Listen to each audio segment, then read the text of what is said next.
The first 10 days are the best days. So do as much good deeds as you can and earn a lot of rewards. Make takbirat, help people, recite the Quran, and inshallah on the 10th of Zulhijjah we will celebrate Eid al-Adha. Do you all know why we celebrate Eid al-Adha? Let us now hear a story about it. Long, long ago, about 4,000 years ago, there lived a prophet, Ibrahim alayhi salam. He was gracious, tender-hearted, and pure in faith. His family lived in a beautiful valley, which is now known as Makkah. One night, Ibrahim alayhi salam dreamt that he was sacrificing his son, Ismail alayhi salam. This was an order from his Lord.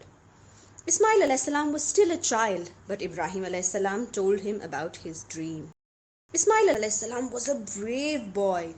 He was ready to obey the command of Allah who had created him.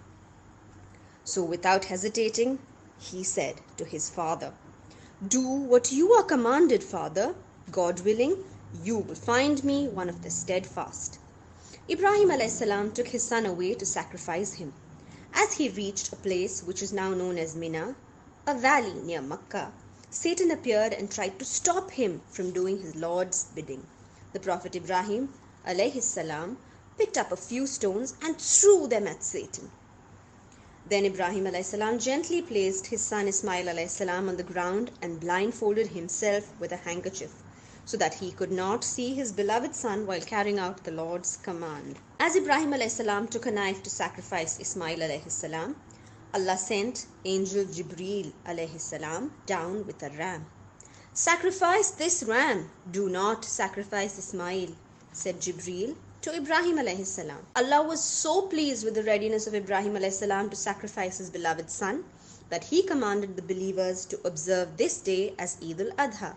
Every year, Muslims sacrifice an animal in the remembrance of Prophet Ibrahim's trust in Allah. This story reminds believers of the readiness of Prophet Ibrahim alayhi salam to give up his most beloved son. Likewise, believers should be ready to part with their precious belongings and their wealth and even give up their lives if the cause of Islam requires. Thus, the Quran says, "Truly, my prayers, my sacrifice, my life and my death all belong to Allah, the Lord of the world. Inna salati wa nusuki wa mahyaya wa mamati lillahi rabbil alameen."